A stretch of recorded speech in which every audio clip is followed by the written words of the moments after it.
others used to call their photographic albums, we can confirm the vastness of the progress thus accomplished, if it is really true that we are actually descended from these dwarfs and scarecrows, as an otherwise trustworthy tradition attests.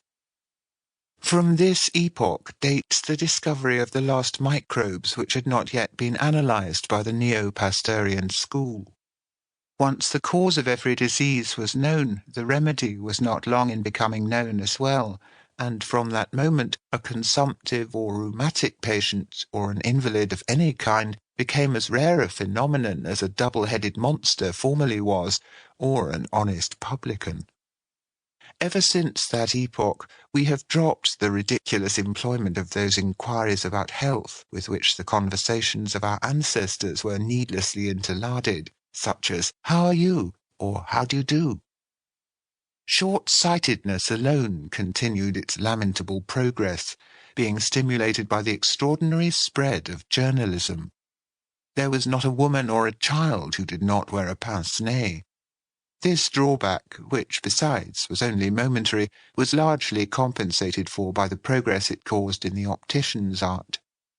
Alongside of the political unity which did away with the enmities of nations, there appeared a linguistic unity which rapidly blotted out the last differences between them.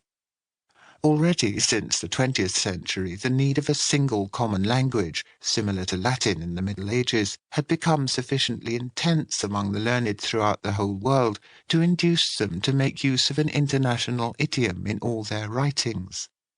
At the end of a long struggle for supremacy with English and Spanish, Greek finally established its claims after the breakup of the British Empire and the recapture of Constantinople by the Greco-Russian Empire. Gradually, or rather with the rapidity characteristic of all modern progress, its usage descended from strata to strata till it reached the lowest layers of society, and from the middle of the 22nd century there was not a little child between the Loire and the River Amour who could not express itself with ease in the language of Demosthenes.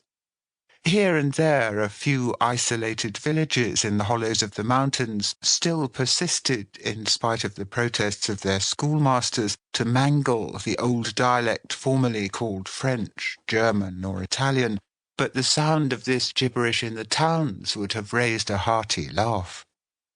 All contemporary documents agree in bearing witness to the rapidity, the depth, and the universality of the change which took place in the customs, ideas, and needs, and in all the forms of social life, thus reduced to a common level from one pole to the other as a result of this unification of language. It seemed as if the course of civilization had been hitherto confined within high banks, and that now, when for the first time all the banks had burst, it readily spread over the whole globe.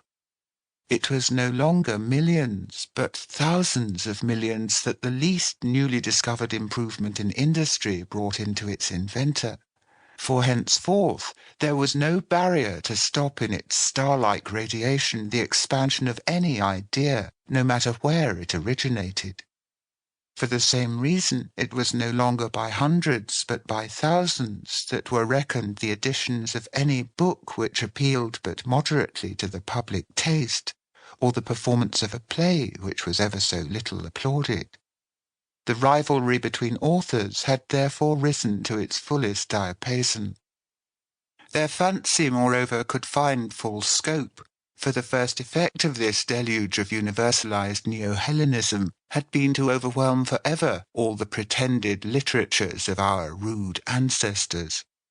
They became unintelligible, even to the very titles of what they were pleased to call their classical masterpieces, even to the barbarous names of Shakespeare, Goethe, and Hugo, who are now forgotten, and whose rugged verses are deciphered with such difficulty by our scholars.